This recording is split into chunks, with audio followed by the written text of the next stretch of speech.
नमस्कार शेतकरी मित्रांनो, आज आमच्या घरच्या मळ्यामध्ये थोडंसं एका झाडावरती हा मिलीबग दिसलेला आहे।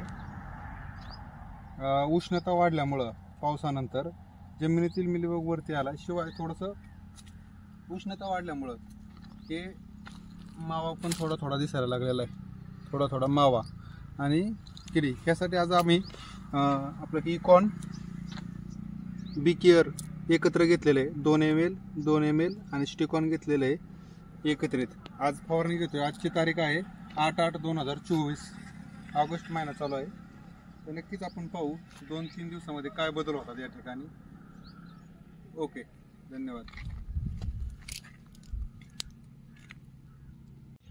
नमस्कार शेतकरी मित्रांनो, या आमच्या प्युरो पिकासाठी आम्ही हे जे प्रोडक्ट आहे इकॉन बी केअर आणि स्टिकॉनची एकत्रित फवारणी घेतली होती आपण मिलीबगसाठी। आमच्या या झाडावरती आपण मिलीबग आला होता, यापूर्वी पण याचा व्हिडिओ आपण काढला होता अगोदर, ज्या दिवशी फवारलं त्या दिवशी।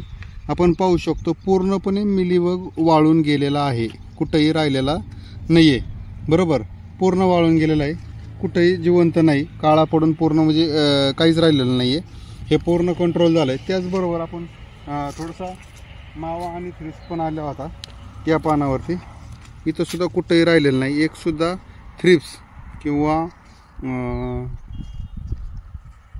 लाल काळा मावा ते आलं होतं, काही राहिलेलं नाही। म्हणजे पूर्णपणे कंट्रोल आपल्याला या पेरू पिकामध्ये मिलीबग असेल किंवा थ्रिप्स असेल मिळालेला आहे। तर तुम्ही पण तुमच्या पिकामध्ये अभ्यास करू शकता। अधिक माहितीसाठी तुम्ही आम्हाला संपर्क करा। धन्यवाद।